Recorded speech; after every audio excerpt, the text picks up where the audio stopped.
the end. Oh, we still haven't done that.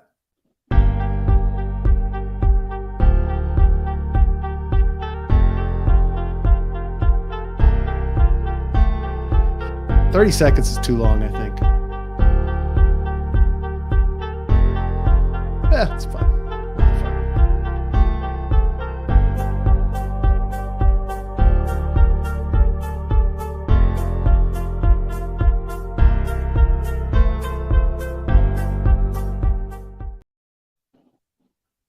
Whoop. Oh, no sound. I uploaded the wrong one, Joe. Big fail. Epic Fail. Well, you don't have your kids there, your tech team to help you out.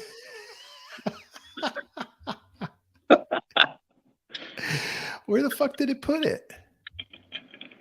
That's what she's. Hey. We don't need that shit. What the hell's going on, Joe? He rebukes him with profanity. I try I try to professionalize our shit and I don't. You know, look, you don't have to get it right every time. Oh, wait, I got it. Okay, wait. Well, keep talking. I got to upload this. Well, hey, man, everything's popping off today. I mean, what's popping off? Tell me what's popping off. Ethereum off like 14%. Nice. No, but you know, BTC up, ETH up. You know, everything on my board is up. My Geisties are cranking today. Geisties? Yeah, Geist has made a big cute move. Little name you got there. Yeah, I just looked at that again yesterday, and I'm like, you know, we talk about Canto and all these other ones. I mean, these guys have no governance. It just sits there, and I'm curious why people haven't picked up on that more. Wait, Geist has no governance? No, yeah. I didn't realize it. There's like nothing there. It just runs. So you know, to me, that kind of fits the whole thing we're always talking about, that cutting edge. And I'm surprised more people aren't like at least taking the code or something and using it in their applications. Well, maybe they have. You just don't know it because they don't tell anybody. You know, maybe that's why it's moving. Yeah. Maybe somebody else has already taken it. Equities look good. You know, everything's fine today. So I think, you know, after, you know, I made that call yesterday on the big move, which coincidentally was almost the same time I said it. I was like, wow. Well, there you are. You're a genius, Joe. Oh, yeah. Uncle Joe's call. But the point is, I just am feeling. Follow Uncle Joe. He'll take you to the upside. Or hey, something. the first taste free. You gonna start a paid newsletter? Nah, I have a problem with newsletters. I always tell everybody when I see them announce a newsletter and put out this great newsletter, I'm always like, well, you know, you got to write that thing every day now. And everybody's like, oh yeah, sure. And then you look at it 2 weeks later, and it's like 3 newsletters. Yeah, we could actually transcribe every show and put it in a newsletter. Well, isn't there some kind of a bot that'll just automatically put us into? Yeah, but it's none of them are great yet. Oh yeah, and it'll block off half of your comments with all the profanity in them. Well, no, it won't block my comments, but it just, you know, it misspells shit. Yeah. Thinks it's another word. And, oh, here, I got my little, hey, wait, I'm going to plug our little review thing. You ready? You ready? Yeah, I'm ready. Hey, if you like what we're doing here at DeFi Lunch and Mission DeFi, are you learning from us every day? Please just take a minute if you're listening on Apple Podcasts, or even if you're not, to rate and review us and boost us in the rankings. It really helps. If you're on YouTube, make sure you click the thumbs up to tell people how much you like this video. And don't forget to subscribe and click the little bell so you get alerts about new episodes that are coming out. How's that? Leave a little more volume on the voiceover, but you know. Yeah, it's pretty clever. I did that like 30 seconds before we started the show. I was just looking at that intro and I was like, I can just imagine how many people are like, what the fuck are their faces on? What is that thing there? What? That everybody's going to be like, a lot of people will, because they've never seen one of those console TVs, you know, other than the Smithsonian. Yeah. They've not seen the rabbit ears and the whole bit. That's right. Yeah. I mean, that's the way it was. And you couldn't pick what you wanted to watch unless you're willing to get off your ass and turn the dial. The good old days. There was even pre-remote control times. And then the remotes came out with those mechanical buttons. You went click, click, click. What a mess. And it was like, 4 channels. But no, I don't know. I feel like everything's moving now. I think everything's kind of. That's awesome, dude. I don't know I if mean, it's the Sean pick. 1566 on ETH is friggin' awesome. Yeah. Yeah. Friggin' awesome. And almost 21 on BTC. Yeah. I mean, something's going on. Which is fine with us. I mean, I don't know if it's I think Sean's call was that, or information he shared, not, I don't know if we call it a call, but it was like that run to 25 and then another. Where is Sean? Where the fuck is Sean, by the way? I don't know, man. What the hell? What's he doing this week? What's Maybe more important than DeFi lunch for Sean? He must be on vacation. Please. He's always on vacation, man. I have the McQuaid pub pick, but I just can't. I'm using my video through the phone, and I can't do backgrounds on the phone for some reason. What did Niblett say? Niblett said already has a logo, 1 logo, 2 question mark, 3 profits. What does that mean? It must be in response to something that we were saying. We must have said something that made him think. The TV Geist? thing? Geist? Oh, maybe the fork of Geist? Well, we'll see. It's always a mystery here at DeFi Llama. It's always DeFi a mystery. Hey, you remember me talking about my interview with Chickenbonds?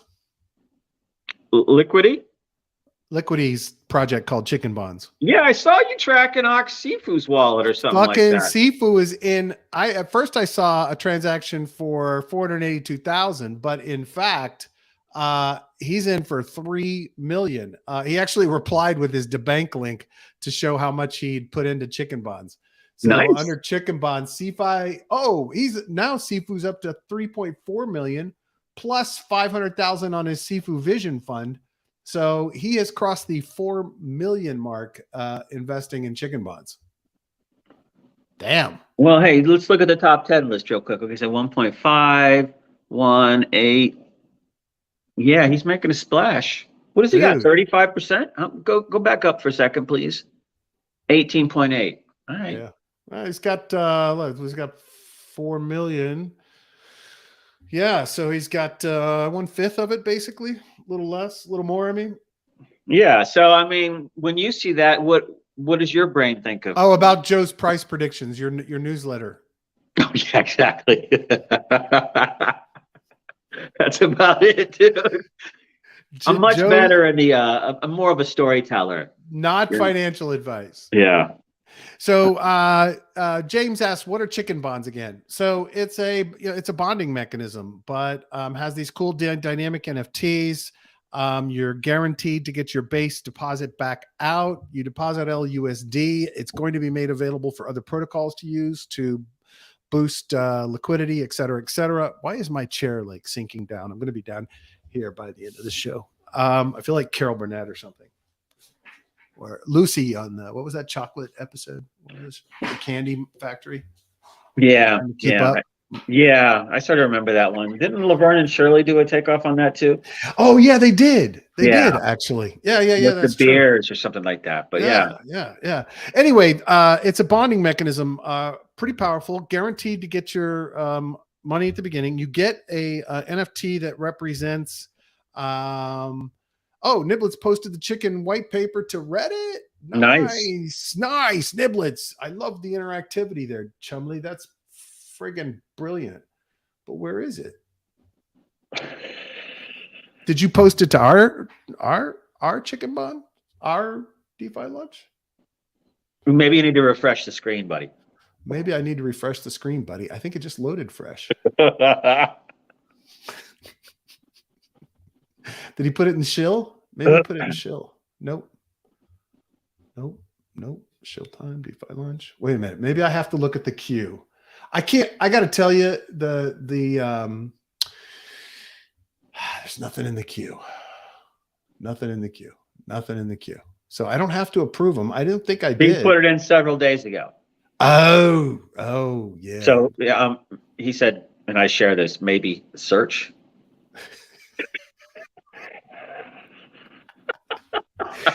Chicken bonds.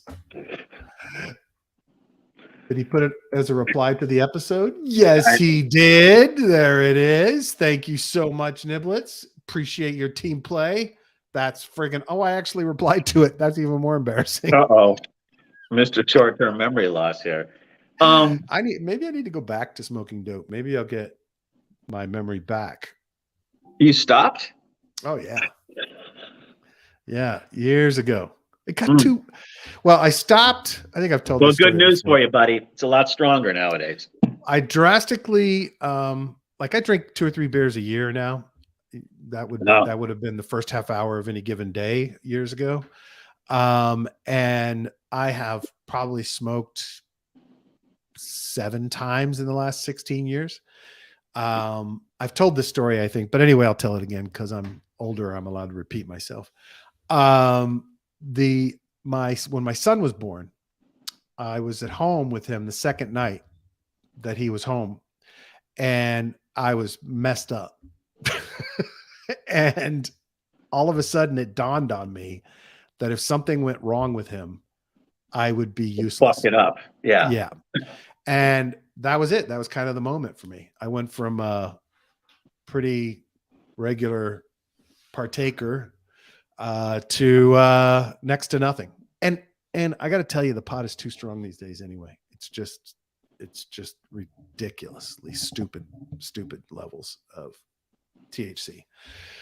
I was told the other day, though, by somebody that you can now, there's a hemp derivative product called Delta 8 that you can get at like a head shop with, you don't have to have the medical ID or anything. It like, because it's hemp based, it's like falls within the, the black hole of legalization. And it's actually the strength of pot from when I was younger.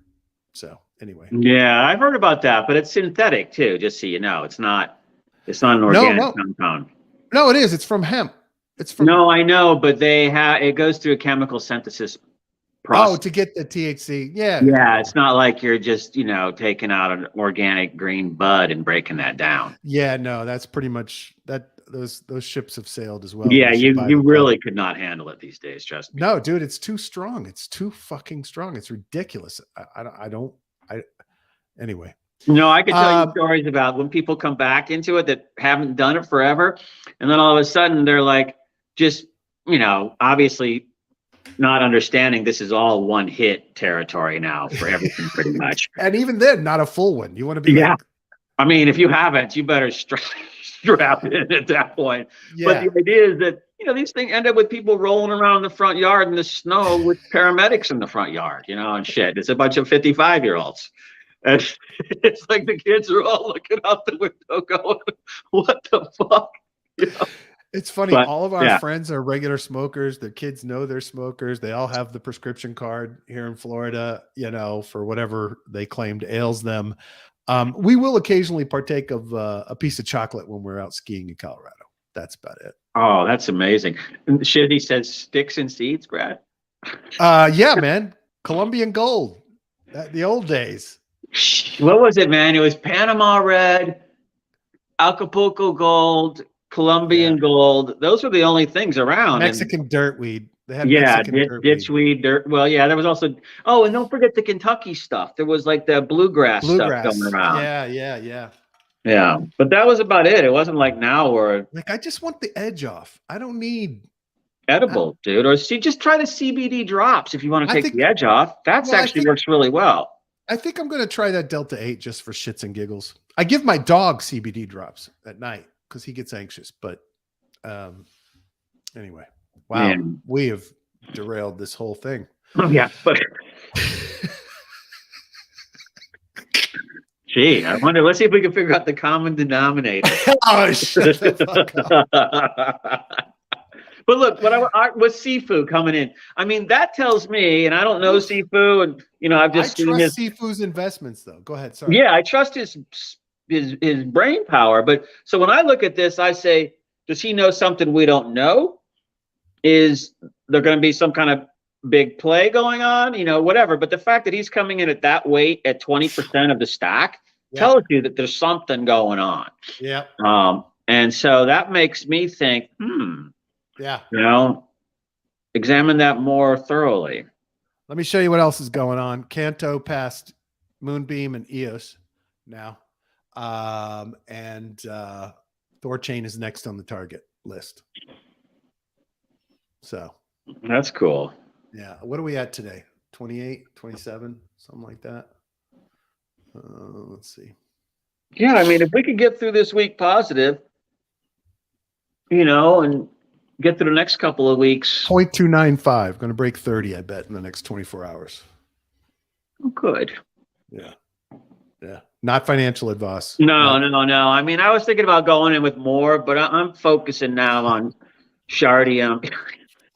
Niblets, come to BC, British Columbia for the bud. Stay for the trip. Yep, BC Bud. Interestingly enough, I was a Budweiser drinker and a Bud smoker. So, wow, Budweiser, God. Yeah, back in the I remember day. drinking a lot of Miller Lights back in the day. When you're drinking that kind of quantity I was drinking in those days, you're not buying Heineken, that's for sure. Chimay, you're not drinking Chimay. 16% alcohol. Give me another one. I did like Moosehead, Red Stripe. You know what I like now, whenever I do have my, couple of beers a year, is Blue Moon. It's too hoppy for me, if I'm not mistaken. Yeah, I don't that kind of, never mind, too much information, but I just like, if you think about people with gluten problems and things like that, where you get these reactions, certain beers can do that to me. Yeah. A lot of the pale ales do, because I think they put so much hop in it when they were shipping it to India in the olden days that it would not rot or, go bad on a trip. And it's that quantity of hop that I think I'm allergic to. So Cannabis Lunch starting tomorrow, starring Brad and Joe. We're going to do another show at 1:00 where we rate and review dope. Yeah, there's plenty of people already doing that, dude. We should be the aggregator. No, but I think we'd be the funniest fuckers ever. You and me trying to smoke the dope from today. I mean, that would be just fucking hysterical. We'd be non-functional, of course, but we'd be like watching all of Deliverance. Well, it depends on, what you're doing. Are you on couch lock mode or are you in creative mode? Yeah, it just depends. Yeah. So predatory Western Union hasn't gone far enough with digital currency. So they're saving enough money, I guess, from transfers that they're doing on the blockchain and still charging poor people tremendously stupid amounts. They're now going to launch potentially a token and an entire trading platform, etc. If there was ever a protocol that I would love for every exploiter and hacker in the world to go after, I would not be sad. I would not be sad to see this one, launch and then within 24 hours be drained, because they're just predatory pieces of shit. And, look, it's obvious we were studying something else a few weeks ago or months ago, but just the amount of remittances to Mexico, I want to say like 54, giant number, 54 billion or something like that. And how much of it, this was through crypto though, not through Western Union. So this says Coinbase is doing remittances to Mexico. So now Western Union is faced with a choice. They can't just stay in, fat, happy harvest mode, just like, hey, there's better choices. Now they're getting they're getting encircled. Yeah. And, they're getting ready to get trapped. So they got to find a way to break out, and it's this. But, like you said, the incentives, I think there's so much incentivization money left with the other people to shut Western Union out. Yeah, the problem is they have the retail presence worldwide. Yeah. That's the problem. They're in every fucking grocery store, every convenience store, everywhere. And so it's going to be tough to unseat that lock, right? Like you need to go through, what were we talking about? Our idea, a chain of stores, right? We need that presence for crypto to have variety there. And Joe, somebody just messaged you. I'll put it up. Private dating chat girls. All right. Yeah. Sex chat 69. 69. Yeah, Niblet says Western Union outputs to cash, which is a huge deal for Latin America. True. Yeah, because they don't trust the banking system. You've got to be able to have the same people that now go to pick up their money at their local retailer from Western Union in their country, be able to go in, have a card or an ATM that money's coming in from their son who's working here, and They get it and they cash it out with the retailer, right? So That's what they need to do. right. So look, if they go in, I mean, if you walk in with $400 and you want to wire it home to say Nicaragua or pick a country, Mexico, Chile, whatever. Yeah. And, right now you go in and you give them cash and they wire that cash to the other end and you get cash out and it costs $30, $60. I don't see why people, I'm not saying it's the optimal solution, but why won't people just come in and give them $400 and then Western Union sends like, USDC or pick a stable, any stable. Well, that's what they're doing underneath. Okay. That's what Western Union's doing underneath, but they're still fucking people On overcharging the fees. 10%, 15%, whatever. He said Venezuela is the exception. It's all bits there now. Yeah, Yeah, Venezuelans are all used to this. They're like, yeah, whatever. We can pay with this shit. So, I mean, there's probably a shit ton to learn about the adoption and the processes in Venezuela, what's working, what's not. I have no insights there, but that would be really cool to I'd say maybe crypto's working and probably nothing else is. Well, and what I mean is, what are the interfaces to it like, right? Is it the bodega or is it the bank? Right. Yeah. Right. I get it. Right. Yeah. And is that a card? Is that cash at the ATM? Is that cash from the retailer? What does it look like there? I would suspect are they people phone to phone just transferring money and buying shit from each other? I mean, what's happening? I'd love to see that. No, I think a lot of that is going on. I would believe it. Because they've had enough time, because they've been at this for years. It's not like this just started in the last 2 years. Yeah, well, look, I think they're sitting on a 260% inflation rate. Basically, as soon as you take it out of the ATM, it's devaluing. So it makes sense to all of these crypto platforms to have developed organically there because, as Niblitz and others have pointed out, South Americans don't trust the governments and the banking systems. And so they do a lot of cash and a lot of other, off-book financial transactions. So, it's like we talked about the phones, like when Bell South came in with Cell, they were hugely penetrating South America because the local phones didn't really work. Right. And so they bypassed that infrastructure. So to me, I see Bitcoin in Venezuela or crypto in Venezuela has done that. It's bypassed the existing legacy infrastructure and it's being used on the ground every day. Niblett says it's person to person, no currency, bank to bank, wallet to wallet. He said it's all dollarized, prices pegged to USDs. Nice. Yep. Nice. Who's next? What's the next country that's gonna go there? El Salvador's not quite getting the uptake yet.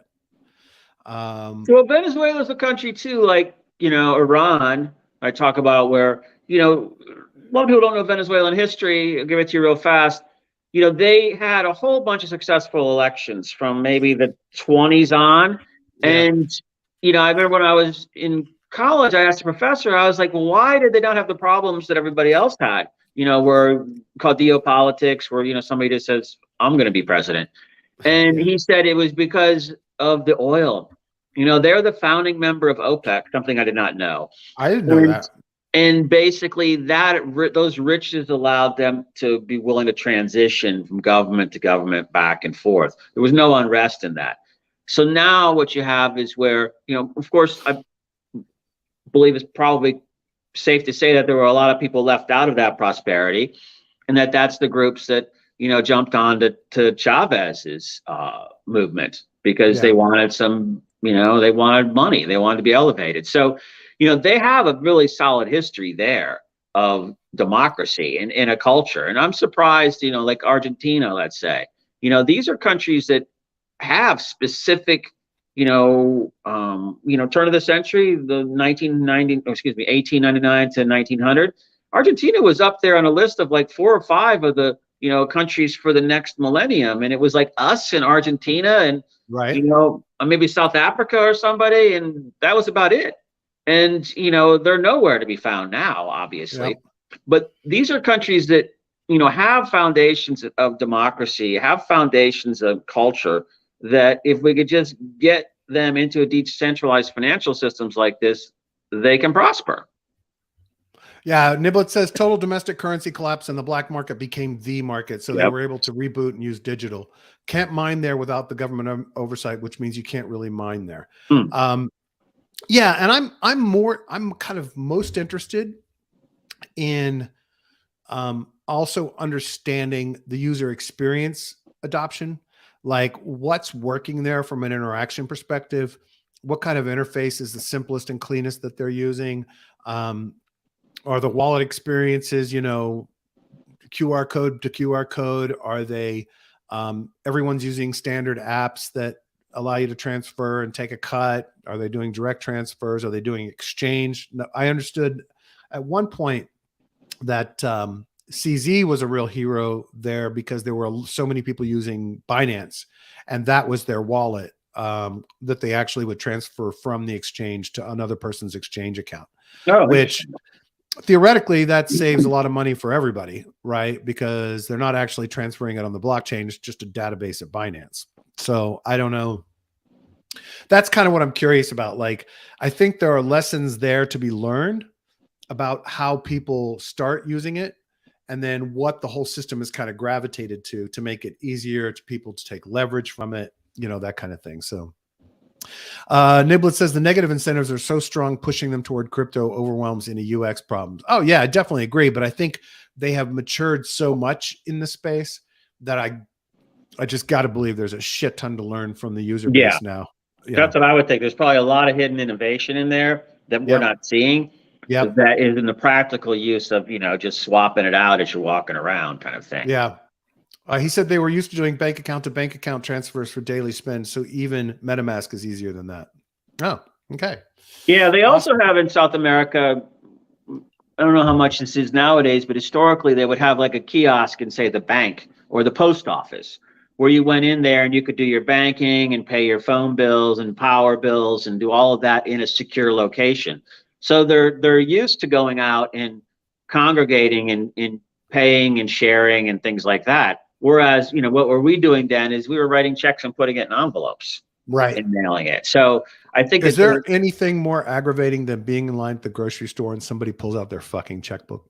I mean, yeah, it's like I was trying to think, when was the last time I wrote a check?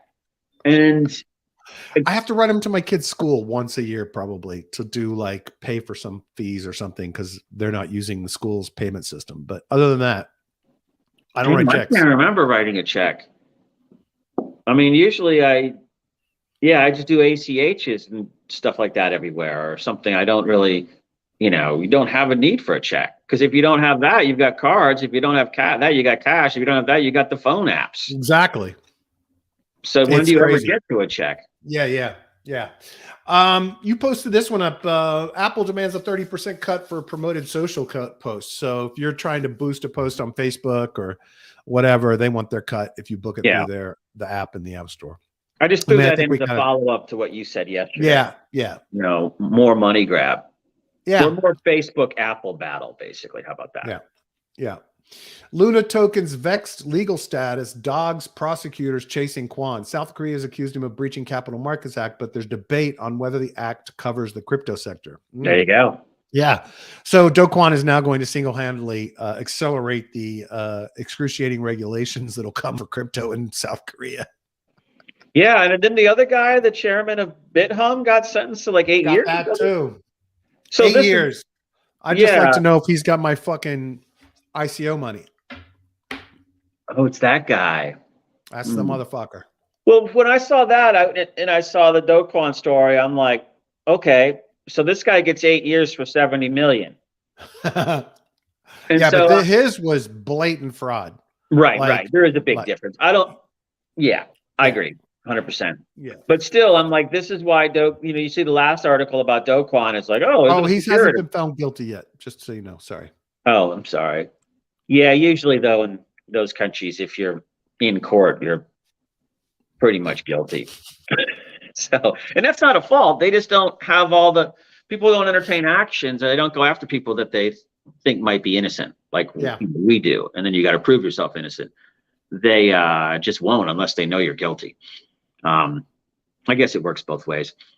But the idea is like, this is when Do Kwon should be going, look, man, come on. We're going to argue about this for 15 years. And it's not even a security. So, let's just solve this. This is me. Ghana alleges he paid $20 million to Young Hoon as a down payment toward buying the exchange on the condition that it would list a token called BXA. I have a nice chunk of BXA. Thank you, Moon and Papa from YouTube fame. Called BXA, created by the Blockchain Exchange Alliance, which Gunn helped to form. So the promise was, and this was what they were promising. So the guy I should be going after is this guy that was trying to buy it, because he put out this token with the promise that it was going to be listed on BitHum because he was going to buy the exchange. But that whole mess, the proceeds from the token listing would have allegedly gone toward helping pay for the acquisition, but BitHum never listed it and the deal fell apart. Sadly for Gunn and him and the people who were promoting it, they unfortunately in their documents and their promotional materials promised that BXA would be listed on BitHum. And so that's pretty much a material misrepresentation there. So there will be lawsuits, and I have no idea how I'm going to join a South Korean lawsuit, but I would love to figure it out. Well, you gotta deal with some like South Korean, mama's investment club over there. There you go. And kind of just say, look, I'll split it with you. And in that way, they'll be like all over that, and you don't have to do anything. And then you just kind of somehow, I guess, pledge your claim to them. But look, the point is that there's always a chance to negotiate these deals. And, that's just what with Do Kwon, I'm like, dude, get in there and start negotiating now you got an opening. Everybody's like, oh, wait, is it a security? Boom, jump right in. And it's like, hey, whatever it was, we're not here to argue that. I'm just here to make sure this doesn't happen again, or something, whatever you want to say at this point. But, it gives you a chance to go positive and proactive and try to make these people whole. Because if you don't do it, those hedge funds and VC funds and private equity funds that put money into you, they will do it for you. Yep. The retail guys, they ain't going to be able to do it. No. But institutional money will come for you until you're, I don't know, resolve the problem. Yep. So the potential of a United States ban of TikTok, does bring up how desperately, decentralized offerings are needed. I'm actually thinking through this. There are a number of decentralized social networks. They're all kind of at nascent Twitter, Facebook, basic feature stages. So you got Lens Protocol, DeSo, whomever else I can't think of right now. But they all have some basic social media functionality that you would expect: posts, likes, post photos, post videos, etc. But nobody has tried to replicate the TikTok functionality on the blockchain that I've seen yet. But the biggest problem with trying to do that is a TikTok algorithm that's so good at optimizing and addicting people to it. But the thing that will happen is, if there is a ban of TikTok in the United States, that is an incredible opportunity for decentralized social media networks to raise their hand and say, hey, you don't ever have to worry here, right? Because here's the thing to think about. There are influencers whose entire careers are built on posting to TikTok, right? Everything that they make is based on posting to TikTok. Now, they can go, Facebook has copied them, Instagram has copied them, and YouTube has copied them with shorts. So you can go to another platform, but moving all of the people that follow you currently on TikTok and getting them to come to you on YouTube if TikTok is shut off, that's a nightmare. Yeah. And so I think that the opportunity here for crypto is to say, or the blockchain is to say, there's a better way to do this if this happens. There's a better way to do social, and you'll never have to worry about losing your shit, right? You never have to worry about losing your users. You own your user base. It is your platform. So anyway, I was just thinking through that and thinking what an opportunity this is to really reiterate how important. Well, who is doing that now? Doing what? Decentralized social? Decentralized social. Lens Protocol, DeSo. I mean, there are a number of them, but those are the two that come to my mind, top of my mind. Lens Protocol is the one by the guys at Aave. Yeah, that's why. Okay, that's why that sounds familiar. All right. Yeah, I'll show you. I mean, So I I've done remember a big bits and discussion of pieces. this about a year ago or 10 months ago or something. Yeah. Yeah, look, I've done bits and pieces over here, but it's just not. Unfortunately, now there is a tool on Lens that'll allow you to post everything you post on Lens to Twitter. So that's cool. So you Oh, can post here and then make sure it gets to Twitter. But look, I mean, all of us are kind of dependent on Twitter, another social network that is centralized. But it's kind of a cross between Facebook and Twitter, mainly Twitter functionality, Twitter-like functionality, and it's nice, and it works well, but it's just we're not there yet. well, how much do you do over there? No, I haven't done anything in ages. Okay. All right. I got in there, did a few days of trying, but it's just tough to get the engagement up. There are no algorithms, so there's something to be said for these addictive algorithms that keep people engaged and scrolling over and over again. Anyway, I mean, there are people that are active, but not like, shit tons. There's DeFi Dad. He's up, but his last post, probably every couple of days. Well, 12 days ago, 5 days ago, 14 hours ago. I mean, that's how infrequent people engage with it. Whereas on Twitter, it's like everybody seems to be posting like 30 times a day or something. Exactly. Yeah. Can you do big threads over there on Lens? Yeah, I think so. Let me. Because me, I just have enough trouble getting through all of these and then get into Discord and then get into Reddit, let's say. Yeah. So the last thing I need is another one. But I wish there was one thing I could do that just did it everywhere. Exactly. Hit all the networks at once. Absolutely. But nobody wants that, I guess. Yeah. So anyway, I mean, I don't understand why it's not connecting me. I already have. Well, there's probably also the problem too. People come in and they can't get there. Yeah. Well, you're not eligible. I am eligible. I had the special entry. I was able to get in. I had someone invite me. Anyway. VIP. There you go. Cash App adds support for Bitcoin Lightning Network. So you can do up to $1,000 every 7 days on Lightning, which is really good for the Lightning Network because I'm a big user of Cash App. I use the hell out of it. Both of my kids have it. They have debit cards through it. It's an awesome experience. It's easy and simple. You can deposit checks. There's ATMs at, all over the country in the US, I assume internationally as well. I can buy stocks. I can buy crypto. I can buy Bitcoin. Can't buy any other crypto, but I can buy stocks. I can buy Bitcoin. I do wish they would expand, but they're not ever going to expand their crypto unless somebody buys the company from Jack. But, overall, it's a fantastic app. I use the hell out of it. So this is a giant potential for the growth of the Lightning Network because of the millions. And I don't know how many users they have. Yeah.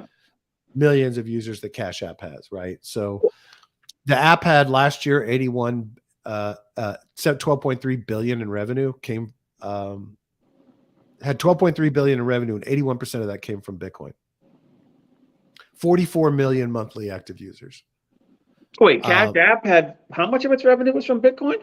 81% of Cash App. Wow, I didn't know that. Yeah. That is interesting. No, I mean, because I think about Venmos and Cash Apps and PayPals and just how they're such a natural for crypto. Yeah. And I know that they're all around in different ways, but I think when I'm saying that they're a natural for crypto is more in the vein of what's going on in Venezuela right now, as something where it can be used like that with people that aren't coming in heavy from the legacy banking side. Yep. Kind of like, young people or unbanked people or whatever, it just makes total sense. Yep. Look at this. This feature is currently available to Cash App customers in the United States, except residents of New York State. Yeah. That's what regulatory shit gets you, right? This heavy-handed regulatory stance that New York State has done with the BIT license makes it impossible for innovation to happen, right? And this is like the merger of consumer fintech with crypto, and people, the citizens of the state of New York, don't get to play. Yeah, but these things always, they're everywhere else.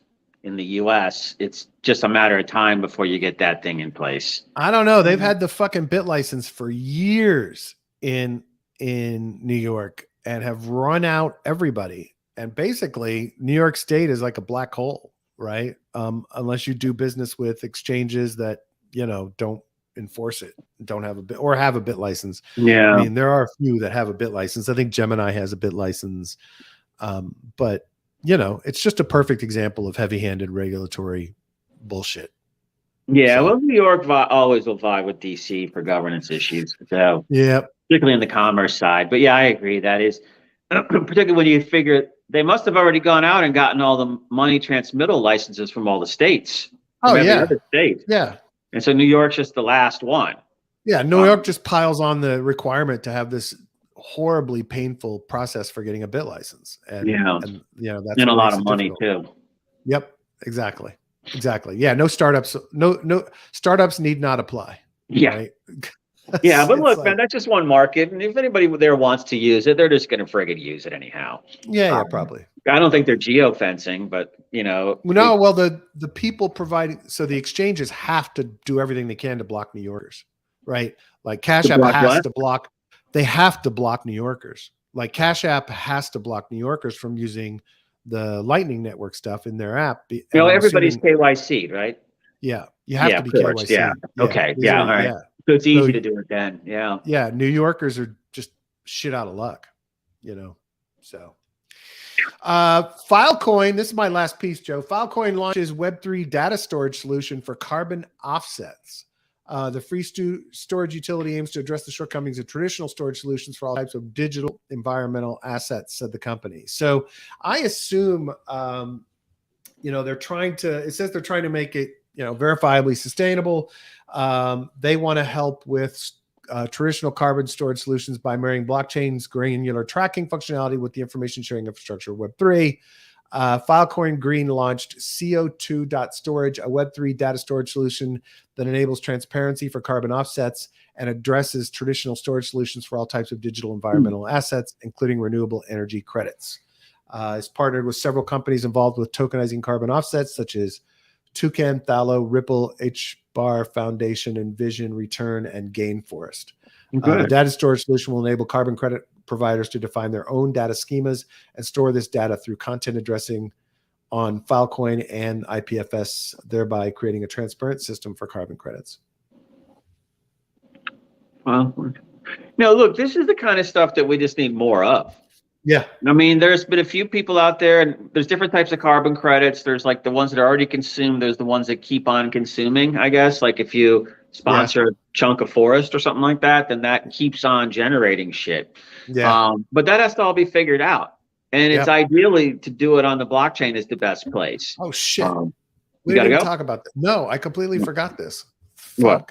This massive article on Bloomberg by Matt Levine. I'm only about like a fourth of the way through this. It's 40,000 words. Yeah. But this, am I sharing screen? Shit. Yes, you are. Yeah. But so far, beautifully written. It does a phenomenal job of explaining what crypto is and how it functions and how it's different than databases in the real world. Does a great job of kind of painting the picture of how dependent we are on trusting people who own and manage these other databases. And making the case for trustlessness. Evidently, he talks throughout that, he talks about the scams, he talks about Ponzi's, he talks about everything related to crypto. But if the first, 25% of this thing is any indication, this is like an epic, like, here's what crypto is, here's what's important, here's what's scary, here's what's cool, here's what's dangerous, blah, blah, blah. And I don't get any sense of full-blown bias either direction, for or against crypto at all from this piece. Really, really beautifully written, easily explained.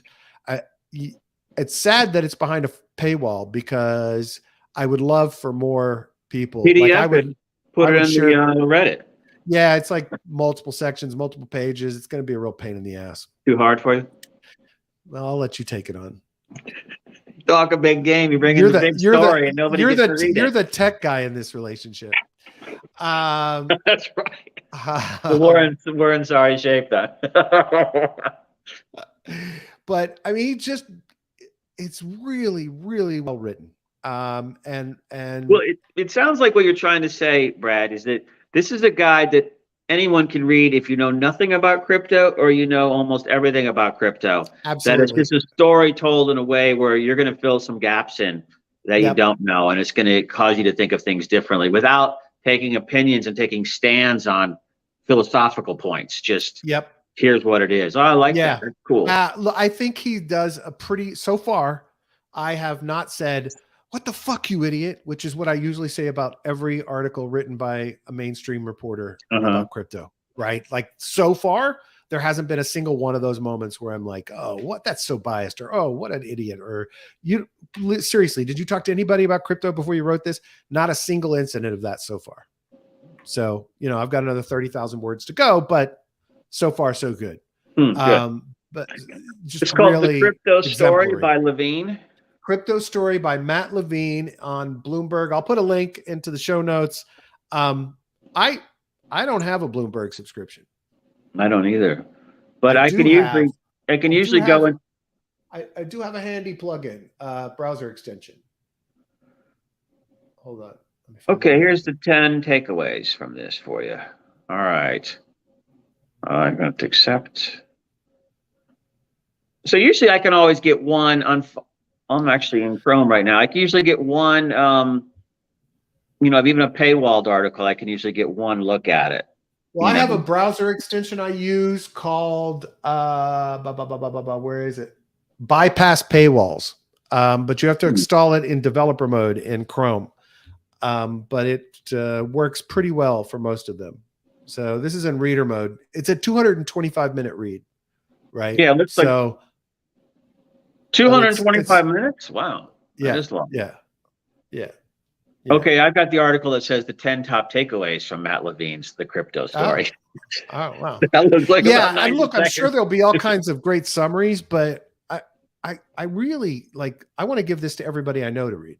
You know what I mean? Because it's like everybody that asks me what the fuck I'm doing and what the fuck crypto is, this so far, again, I have to finish it before I give it to anybody, but so far, does a really brilliant job. Did you just tweet it out? Okay, good. Yeah, but you know, come on. Most people are going to see 225 minutes and it's going to be like, that's the problem.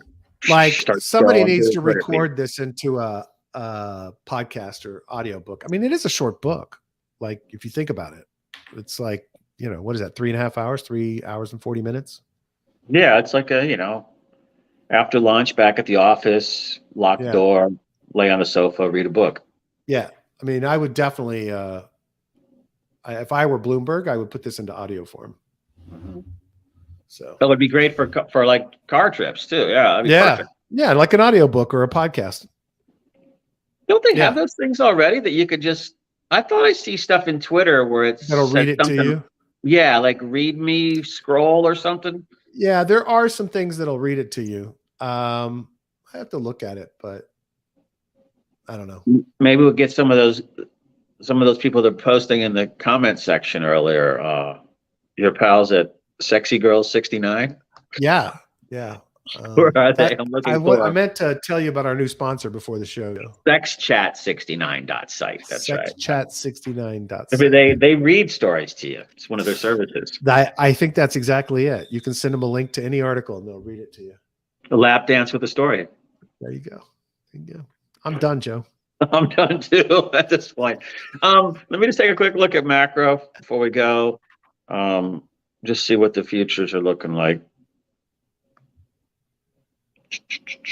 Because everything was booming before we got going. BTC, ETH, they're still looking hanging good. at 1547. I mean, ETH is. What's the? Dow's up 180. And that's what I was going to ask you. What's the market's doing? Well, Nikkei's up. You know, this is the futures for after the Dow closes when Japan opens. I mean, that's still sitting up almost a full point. So, and then the major markets, you know, NASDAQ's off today, but FTSE, DAX, CAC 40, they're all up. NYSE's up, you know, and then Asia last night was up. So it doesn't look like there's any like tipping over into big selling in the equity side, Nice. and ETH and BTC are still chugging along. What, ETH at up 9.5%, Yep. and BTC up 5% last 24 hours. So Awesome. I see a tiny bit of give back going on, but that's to be expected in a move like that. Hell So yeah. I feel like we're in good shape. Yeah, I agree. So happy. All right. October, Niblets, baby. Chizzy, James, thank you so much for participating. If anybody knows where Sean is, if you're in Ireland, go hit the pub. Well, they have that mandatory. I think that if you get arrested for something there, I think they have that they can hold you for like 72 hours. Yeah. So maybe things got a little rough at that 2-for-1 McQuaid's happy hour. Hey, you know what series I've been watching? I think you'd like, Joe. Which one? Called Money Heist. Spanish series, so it's dubbed. But it's absolutely captivating. About a heist on the Spanish bank where they print money. Oh, I think I've seen parts of that. Yeah, it's really good. Really good. There's one set like that in Argentina but it's not I don't think it was a series. I think it was just about one big robbery, a caper. And then there's one that you're talking about in Spain. There's two of them in Spain. I think one. Are you talking about the one where the vaults built on top of water and stuff like that? That's the second half of the series. So I'm in like season 5 of the series. Got it. The first 2.5, 3 seasons are the first heist. And then the second one is the central bank heist. So they have to, I don't want to tell it in case somebody wants to watch it, but they have to go rob this central bank because of something that happens to one of their people. Anyway, really, really well done. A little bit slow occasionally. And the dubs are pretty good for dubs. You can do subtitles instead if you want, but really good cast and a lot of fun. Just, I love those kinds of heists, Oh yeah. I was thinking you and I could maybe plan one. Yeah. Unfortunately, usually you got to be climbing through some windows and doing trapeze act shit, and I can't do that anymore. No, but I look in theme. If you watched Deliverance yesterday after our tip on that, I think I'll give you a follow-up on the Deliverance pick, and I'll go with The Longest Yard, the original one. Great flick. Yeah, great Leonard Skinner soundtrack, New Orleans. It's just a fun movie. But if you want something contemporary, I saw there's a new thing up on Amazon Prime called Peripheral. That's sci-fi. It got like mixed reviews, but I want to watch it because I actually read through some of the reviews on Rotten Tomatoes. Yeah. And it sounds like it's some folks that didn't like it. The reviewers that didn't like it probably shouldn't have been reviewing a sci-fi flick. Yeah, no, it definitely. Well, I mean, I thought it was good. Yeah, you started watching it? Yeah, I watched the first two. Nice. I'm gonna check it out. I can't really remember. I have to look at it again, but it was definitely something that I wasn't. I'm always trying to find something new. Yeah, and it was definitely something that I wasn't disappointed in.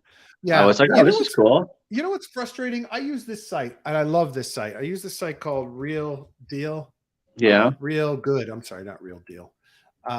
Real Good, and I love it. It lets me keep track of all the shows I'm watching and what's next, new episodes that are out. Like, so look, I track Handmaid's Tale, The Patient. I've got The Peripheral in there. I haven't watched them yet. And it's fantastic because I can always keep up to date on new episodes of shows that I watch, right?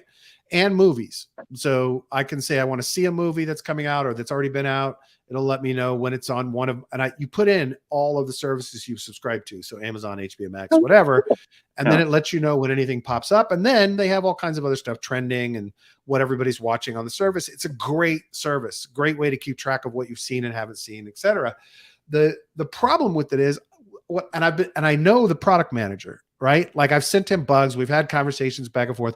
I have been telling him for 6 years, dude, you have to make it so I can share the things I like, right? Like make it social, make it so that I can share this with other people and people can compare notes and critique each other and about what you like and don't like. They don't do it yet. So, well, that's interesting because then you kind of get to the, back to that like kiosk concept or that, coffee house chat concept. Yeah. Where you get everybody who's interested in the same thing movies, let's say, or shows or streaming content, and you get to peer review each other's, or you get to discuss Exactly. stuff. Exactly. So you Like, got look, an in real life element. Go ahead. here's all the series that I liked well enough to track, right? So you got to assume they're pretty good. And they have all this great data too. Do they hide Well, all your favorite actors and actresses on Pornhub? Is that in another tab that I can't see? that's in a separate tab. The Pornhub tracking is in a separate tab. Got it. But I mean, it's phenomenal. The functionality is awesome. How is it that I can't share this page with people? I mean, it's just ridiculous. Anyway, this is not crypto related. So, well, but it could be. That's the thing, is that you look at that and how do you tokenize that model? Ooh. Okay. Oh. That's what I see right away. When Niblet said, "No more deliverance, please. Nightmares." Yeah, that is a scary one. Imagine watching it when you were like 14 or something. You're like, what the fuck is that? Exactly. So anyway, highly recommend Real Good if anybody has trouble keeping track. I'm a big TV fan, so I do love series. And well, see, when I look at this, I know we got to go, but I think of like Reddit, and I think of Discord, and they all have their varying levels of disorganization that annoy the hell out of me. But nowhere, I don't think that what I'm looking for actually can exist. But when I see this, I kind of look and I go, wait, this is sort of the way I like to see stuff, And if there's like your buddy who was doing the Etherscan transactions on. Oh yeah, the visual view of that. Yeah, you're right. I mean, that's how my brain organizes stuff versus a line in Discord or a line in Reddit. And if someone could take this, because I think I'm guessing a lot of people see stuff like this too. Yeah. But use this as the foundation before you tokenize a model. Yeah. Or before you do something in content. So then everything is going to be more organized the way we like, I think, to see it. Yep. And I think for visual, I think the idea is that you want a UX or UI that offers both a visual interface and a listing thing. Yeah. And when I create shit, I love starting in a mind map. Well, a lot of people may not like starting in a mind map. They might want to see it as an outline. They may want to see it as a document, whatever. I would like a tool that pivots between those viewpoints, right? Like I like to create things in a visual way and then pick them into an outline and then create a document from it, right? So that's my format. And I like looking visually from a navigational perspective, like you were just talking about in something like this. But yeah. Look at Airbnb and say Zillow and those, you got the map mode, but then you also got a list mode. Yep. So, like if I see a big screen with a bunch of, say, potential hotels or places, to me, that's not what I want to see. And that I do want to get more granular on that search, and put in specific things. And then I want to see, location, versus, show me what it looks like, because I usually go to location first and then see what I work out from there. But I think, when you said this about sharing preferences, I mean, think about if there was like upvoting and stuff on your movie. Of course. Yeah. People agree with me, don't agree with me. Yeah. And then what does that do? That creates a profile for the user, each user. Oh, they like this one. They don't like that one. Why did they like this one? Use the sentiment, ratings, and then find more shit you can recommend to them. Now, interestingly enough, they've started monetizing because they haven't monetized till now, but now look who they're selling the data to. Disney Plus, Peacock, Apple TV, Google, Roku, Prime Video, to do everything you just said. Yep. Yeah. So they're using their data for it. Brad likes rom-coms on Friday night after 10. There you go. We must be watching shows with his wife. So let's went to a show last night. Went to the theater. Oh, you did? Would you? Yeah, wait, you were at Arsht, right? Yeah, Arsht. Ziff Ballet Theater, whatever it's called. No, we went to we saw the musical Six. And the first 5 minutes, I thought I was going to hate it. I really thought this is going to be miserable. My wife will enjoy it. My daughter will enjoy it. My son might enjoy it. My mother-in-law will enjoy it. And it was absolutely phenomenal. It is the 6 wives of Henry VIII. And all of them singing about how they were killed by him or how they were treated by him. But really, it becomes, this is going to sound, I'm going to just piss off half the world. It becomes actually a real statement on kind of patriarchy, how women are treated, et cetera, et cetera. And it's really well done. It's very funny. It's very touching. And the performers were amazing, just amazing. It was a good show. It was a really well done which show. one was, this is Anne Boleyn, right? Which one was, she must have been the last one. Who was the one who got her head? Is There this were Henry VIII? two wife, right? of them. Two of them got their heads cut off. Right. One got divorced. One got set out to pasture. One was German. He married her from a photo, from a painting. And then he decided she was ugly. So he sent her out somewhere. I don't know all the history, but it was fascinatingly done. And I was surprised how much I enjoyed it, because I really thought I was going to. Final question. Was it in regular English or Shakespearean English? Regular English. No, Yeah, this was not Shakespearean at all. That's Very up, rap, pop, rock music, crazy, cool, modern costumes. Yeah, it was well done. It wasn't like it was acted, but it's basically a band, a 4-woman band, and the 6 women, his wives, on stage dancing, performing the entire time. And that's why I thought I was going to hate it. I thought it was going to be like a fucking variety show the entire hour. Yeah. And it wasn't. It could have been, but it was actually in that small, that like theater over on the east side of Biscayne. pretty big. Yeah, it's on the east side of Biscayne. But it's not in the ballroom. I'm not in the big old theater, the opera hall. It's a pretty good sized theater. It's a ballet theater.